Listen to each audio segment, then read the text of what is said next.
this opportunity to be in your presence, that we may worship you and you may speak to us. As your word says, that the unfolding of your word brings light and it gives understanding to the simple. So be it this morning in our life. In Jesus' mighty name have we prayed and believe. Amen. Amen. Praise the Lord. Praise the Lord. I thank God for this morning. I am David Moshidi. I love Jesus Christ as my personal Savior. I come from Thika, and I thank God for having another opportunity to be here together with you so that we may fellowship together and so that we may be blessed together through the hearing of the Word of God. Praise the Lord.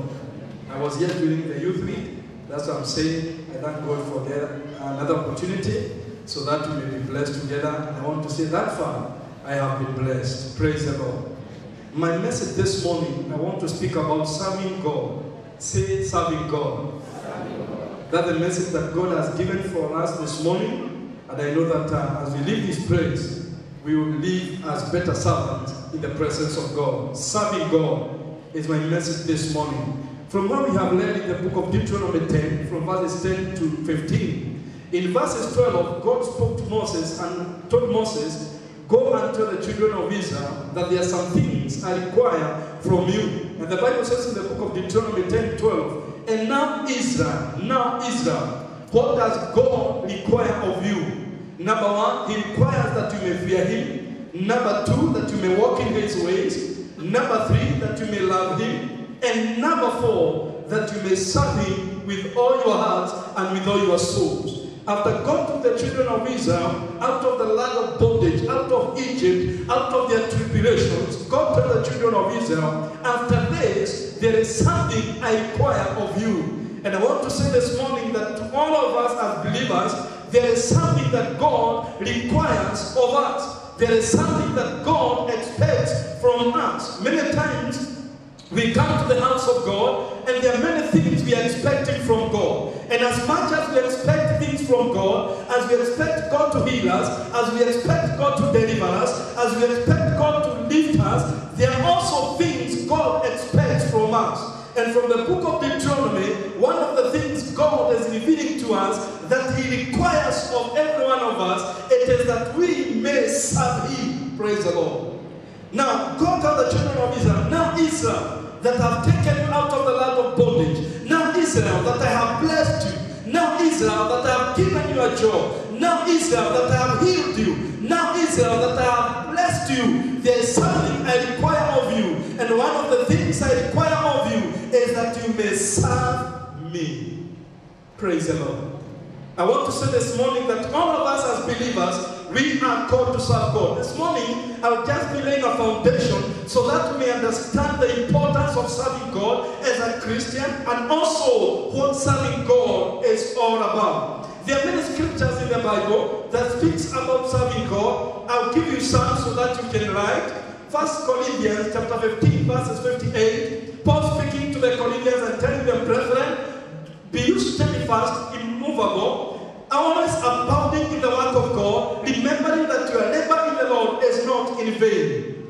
In the book of John chapter 12, verses 26, that was our call to worship, Jesus said that if you serve me, where I will be, also my servant shall be. And those who serve me, my Father shall honor them. I'll come back to that. Deuteronomy 10 to 15, we have read there. Malachi chapter 3, Malachi chapter 3, verses 13 to 18. The Bible speaks of two groups, those who serve God and those who do not serve God. Also, read 1 Corinthians chapter 3, verses 12 to 15, Isaiah 6, 8, Ezekiel 22, verses 30. Those are some of the scriptures that speaks about serving God in the Word of God.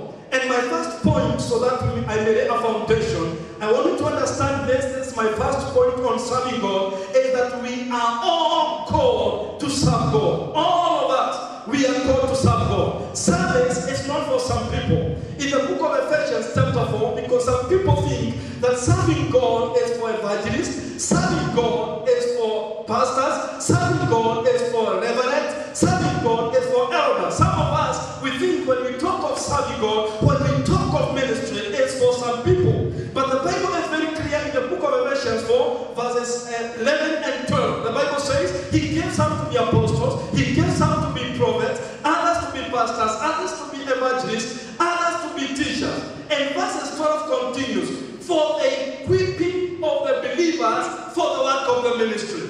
This is what the Bible says. The pastors, the prophets, the evangelists, they are given to equip the believers for the work of the ministry. So the work of the ministry is for the believers. And the Bible says the evangelists, the pastors, their work is to equip the believers so that they can be able to do the work of the ministry, so that they can be able to serve God. So when we talk about serving God, we are not talking of the people who are here, we are talking of every believer who have come to the Lord Jesus Christ.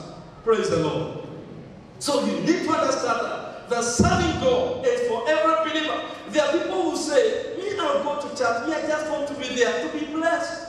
Let me tell you, we are not just called to be blessed. We are also called to serve God. We are called to serve God. All of us, we are called to serve God. Number two, I want you to understand this, still under we are called to serve God. The serving God is not limited to the four walls of the church. You know, sometimes when we think of serving God, we think of these four walls. But serving God goes beyond these four walls. If it goes beyond these four walls, I want to tell you that serving God is not just for the church.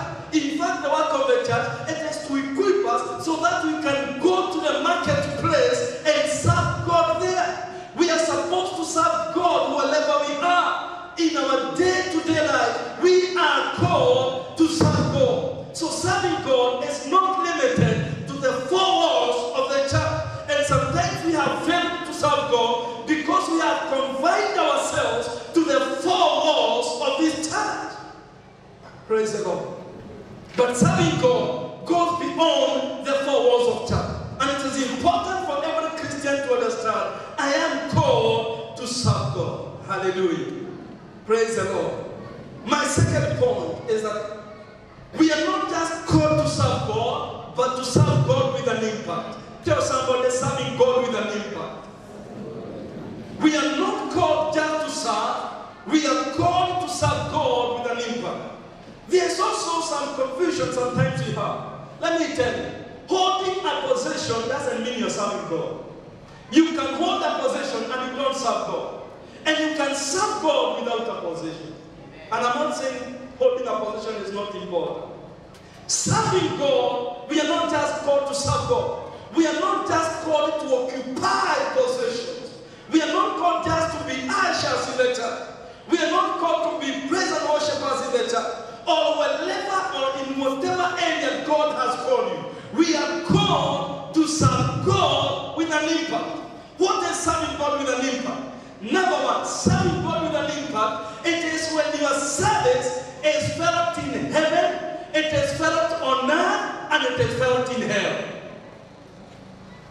Serving God with an impact is when your service is, number one, felt in heaven. In the book of Acts chapter 10, and verses 1 and 2, you see God, and verses 4, God sends an angel to go to Cornelius' house. And this is what the angel told Cornelius, that your prayers and your giving to the poor has reached heaven, and it has become a memorial before God. Whatever you have been doing, Cornelius, it has been felt in heaven. Your giving to the poor has been felt in heaven. Your service has been felt in heaven. You serve God with an impact when your service is felt in heaven. Number two, your service is felt in hell as well. In the book of Acts, chapter 19, in verses 4, we find some 7 sons of a man called Sceva. And these 7 young men, they had seen Paul casting out demons. And they said also, we are going to do the same. And the Bible says they met a madman. And they spoke to that madman and they said, in the name of Jesus Christ, who is preached by Paul, we command you to leave. And the verse 4 says the demons looked at them and said, Jesus, we know. Paul, we know. But you, we don't know you. What were they saying? The impact of Jesus, we already know it. It has affected us. The impact of Paul, we know it. These are demons speaking. We know impact. We have felt him. His service has been felt in heaven and in hell. But for you, you don't know who you are. Serving God with an impact is even when your service is felt in hell. Number 3, it must be found on earth. In the book of Acts chapter 17 and verses 6, when Paul and other apostles went to Athens, go and read verses 6. This is what the people of, I think, Thessalonica say. It is in Thessalonica. Acts chapter 17 and verses 6. They say, and go and read part B. I wish he had the screens, but thank God for everything. The Bible says, those who are turning the world upside down have also come here. Those who are turning the world upside down have also come here. These are the people of Thessalonica giving the testimony of the apostles that we have already handled their impact. They have touched the world. They are turning the world upside for God. The impact of the service of the apostles were felt in their day until the world confessed that these men are turning the world upside down. Hallelujah. Our serving the impact is when our impact is felt in those 3 places. Number 2, still on serving God with an impact. It is when our service touches other lives. Number 1, our impact must be felt. Number 2, our service must touch other lives. One man said, a life is not a life unless it touches another life. Listen to me. If there are no people in this life or on this earth who can identify their lives with your life, I want to tell you, you're not yet successful. And it doesn't matter how much you accumulate in your account. And it doesn't matter how much land you have on this earth. If that does not touch another life, I want to tell you, in the eyes of the world you are successful, but in the kingdom you are a failure. Because the success of the kingdom is when you touch another life for the kingdom. Serving God is about touching other lives. It is about influencing life for the kingdom. We are not just called to serve God, but to serve God with an impact. Praise the Lord. My third point, serving God is following the footsteps of Christ. Remember that we are called Christians, and when the church was first called the Christians, it was in Antioch in the book of Acts chapter 11 verses 26. And in fact the word Christians didn't begin with those who believe. It started with the world. When Jesus left, those who were left behaved like Christ, did things like Christ, until the people of Antioch said, these are Christ-like. They are Christians. You can never be a Christian until you walk in the footsteps of Jesus Christ. And in the book of Matthew chapter 10 and verses 45, Jesus said, the Son of Man did not come to be served, but he came to serve. The kingdom of God is not about being served. It is about serving. Jesus himself said, I didn't come like a boss. I did not come to be served. I came to serve. Listen to me this morning. It doesn't matter what position you hold. It doesn't matter your economical status. It doesn't matter your social status. In the kingdom of God, we are not called to be served. We are called to serve. You know, this is something very tricky. Because, am I by the tell you, the kingdom standards are very different from the worldly standards. And if you want to walk well with God, please, when you come to the kingdom, walk by the kingdom standards. Don't come with the worldly standards. All of us, it doesn't matter. By the way, let me tell you, do you know when we come to church, we are all children of God.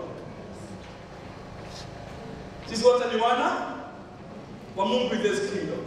You know, there are sometimes you feel, because of the social status I have, because of the economical status I have, because of my education status, there is a place I cannot serve.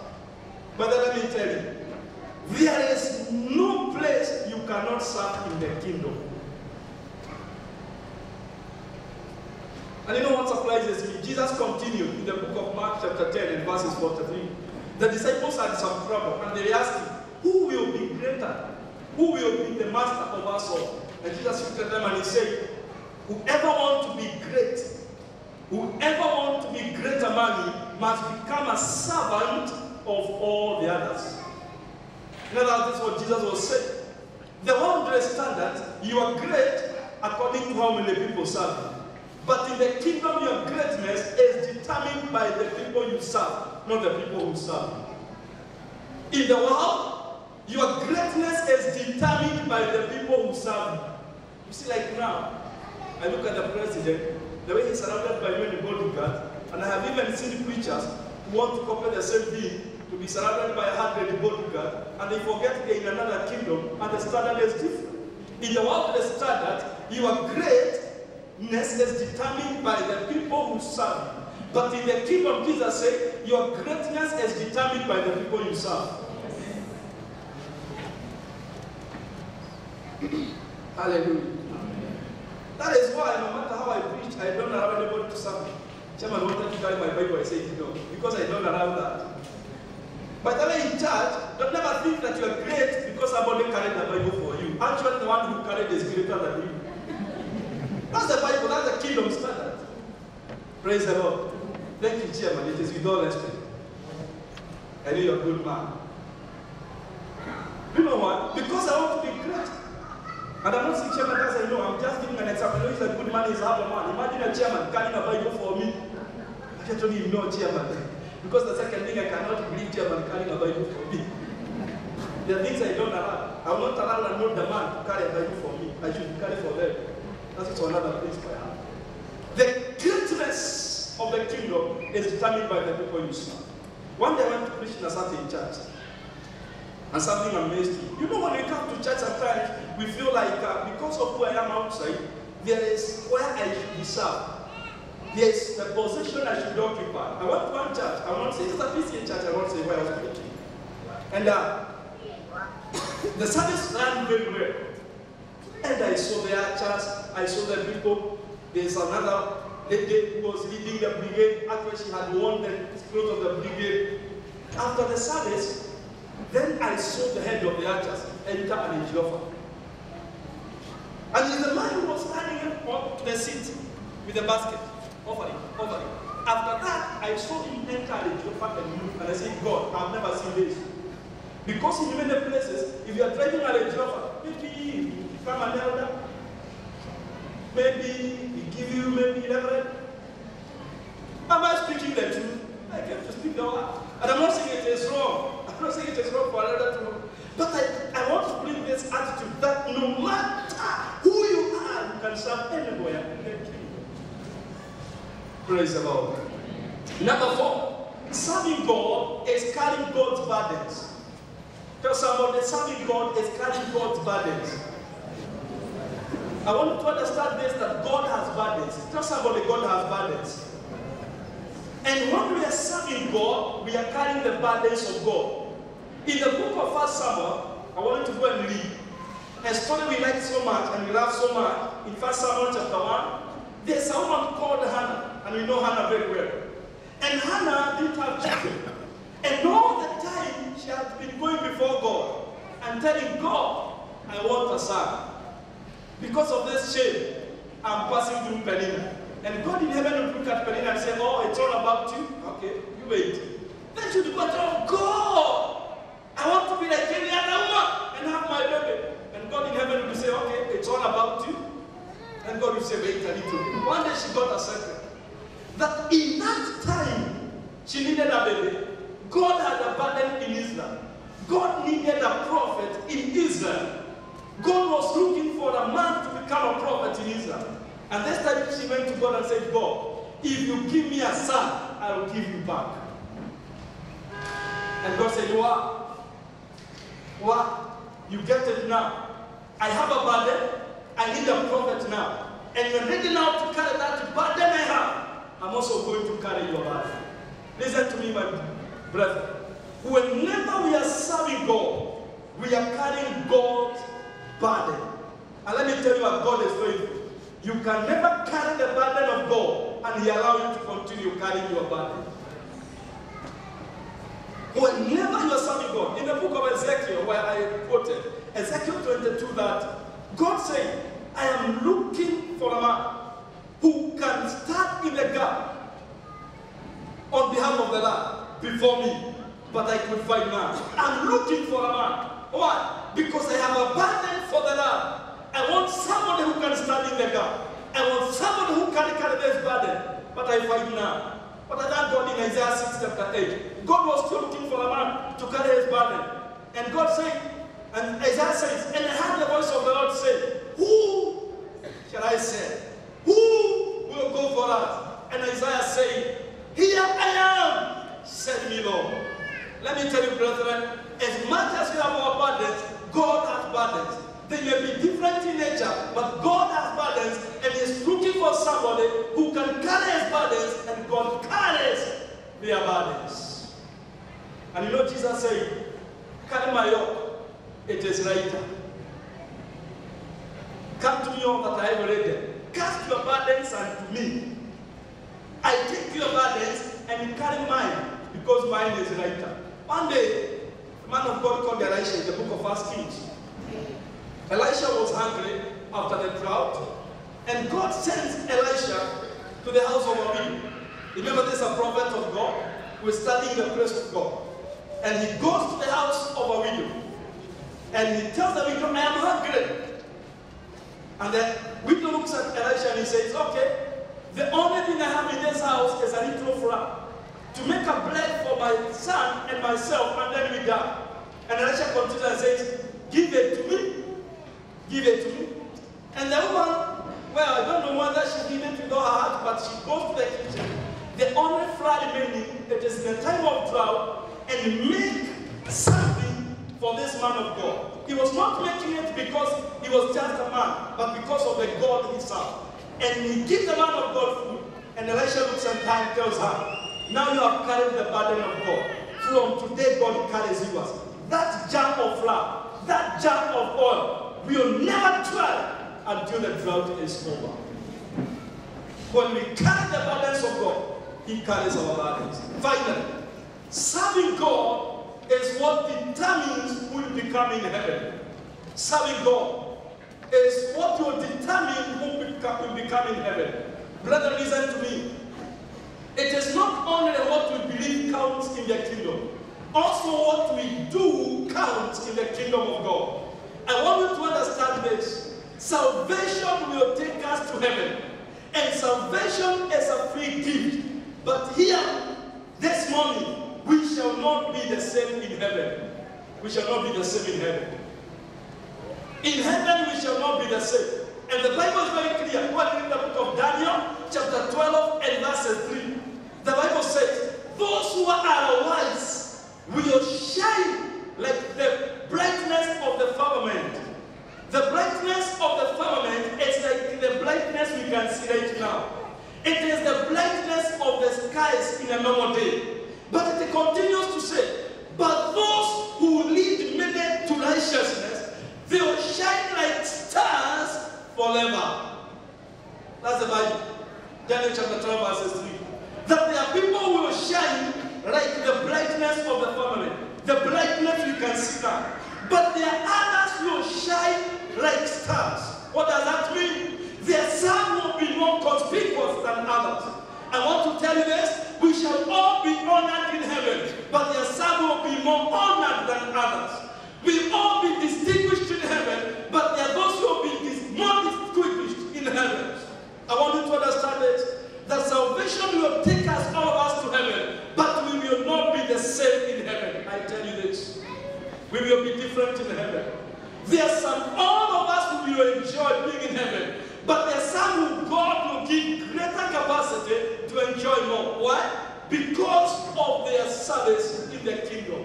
In the book of 1 Corinthians chapter 3, verses 12 to 15, The Bible says that every man's work shall be revealed, and it shall be revealed in that day. Every man's work shall be tested in the fire. And Paul tells the Corinthians, there are those who build on the rock, on the foundation of Jesus Christ. There are those who build with gold. There are those who build with silver. There are those who build with precious stones. That is in 1 Corinthians chapter 3, from verses 12.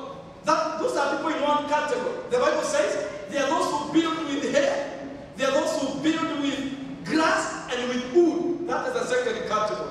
And how it has been. What does that mean? That all of us, the service we give to God, shall all of it be tested.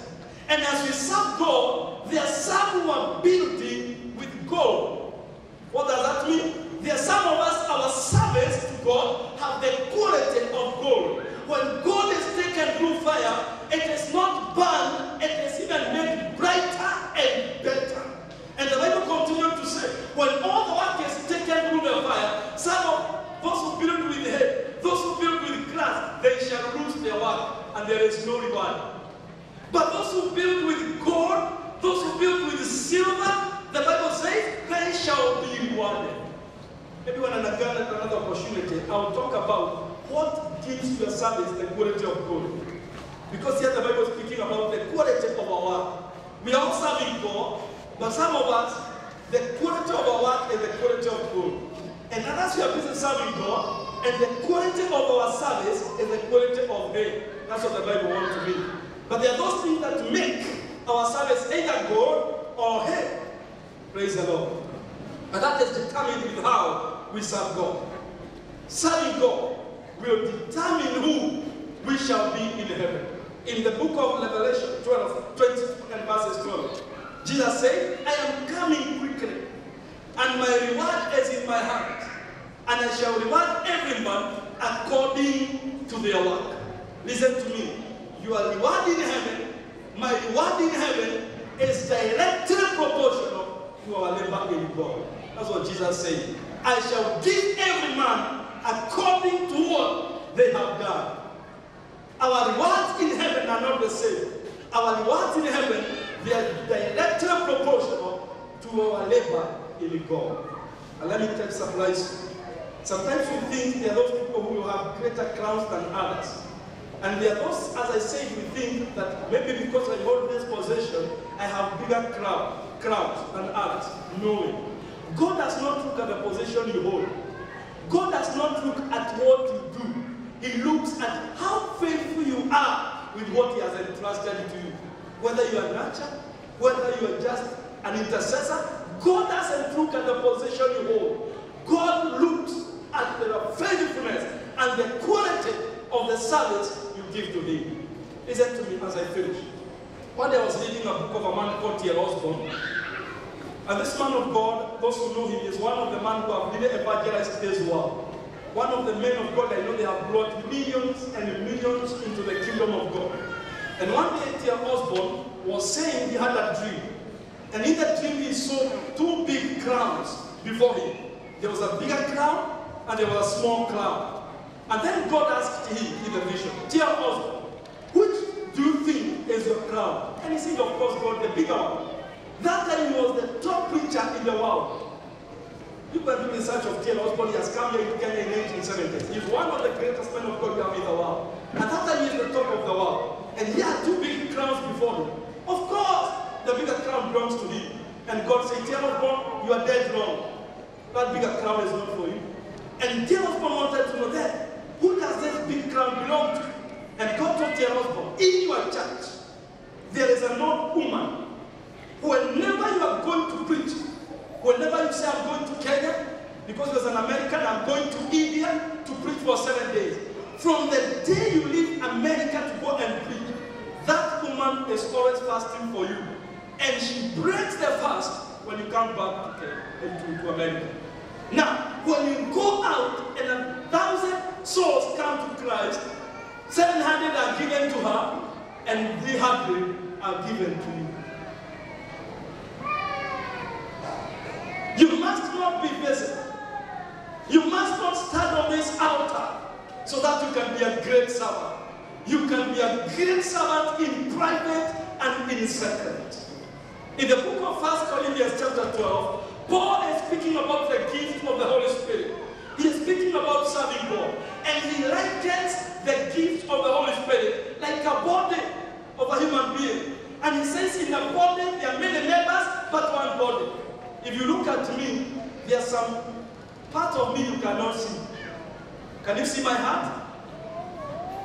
Can you see my kidney? Can you see my liver? Are they working? Maybe they're even working more than this heart that you can see. And you know, in the kingdom of God, we all want to be visible. And we think we become great because we can be seen what we are doing. Hear to me. Some of us here who are seated in the kingdom of God. Some of us, we are hearts. And you know, sometimes this heart will sleep. The lights will not be working, but my heart will never stop. There are people in church who do great in secret and in private. They may never study here, they may never be compromised here, but they are doing greater than anybody else. And listen to me, our God is not confused. He knows where the credit truly belongs to. We as men may give credit to the wrong people. Listen to me, and I'm not saying we are giving credit to the wrong person. Today, we have some ministers who are here performing in the Buru's government. But let me ask you, by the end of 4 years, by the end of 5 years, the work shall be done in this country. Credit will go to who? You don't want to speak? The truth is, let me speak. The truth is, all the credit will go to Uhuru Kenyatta.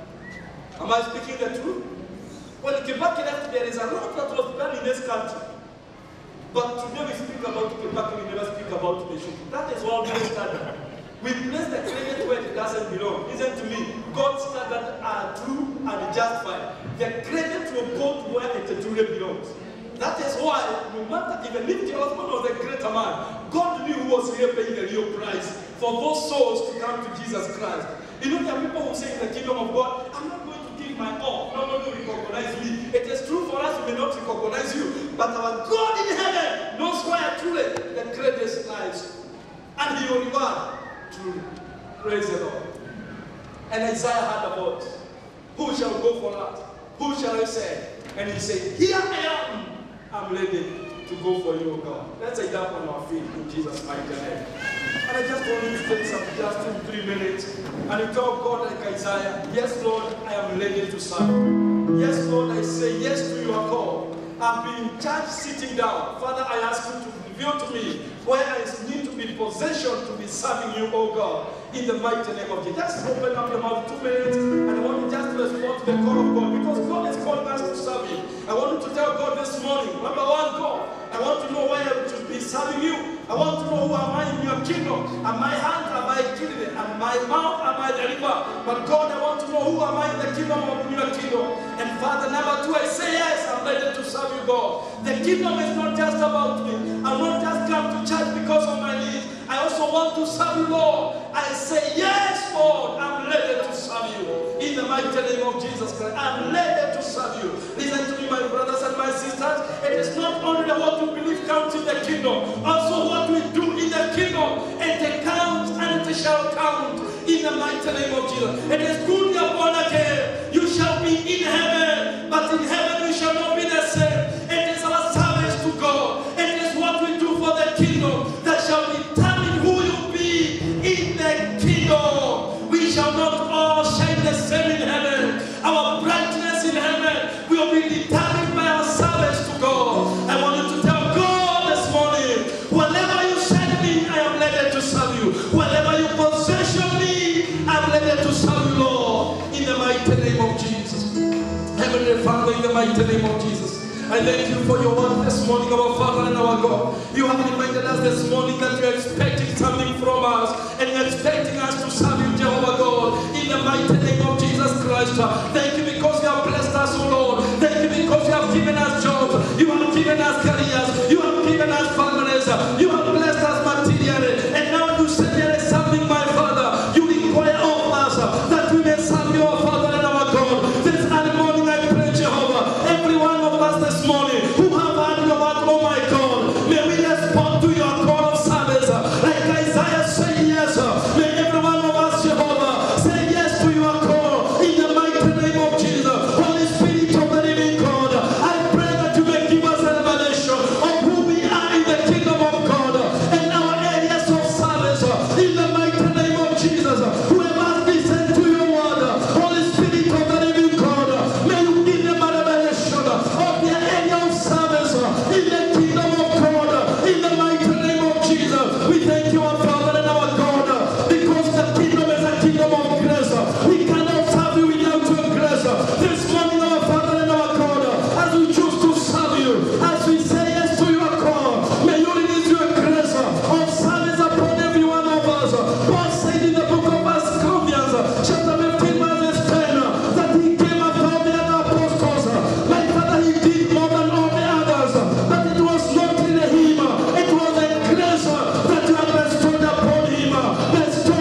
Are you there? You're not born again. Can I serve God if I'm not born again? I say yes, you can.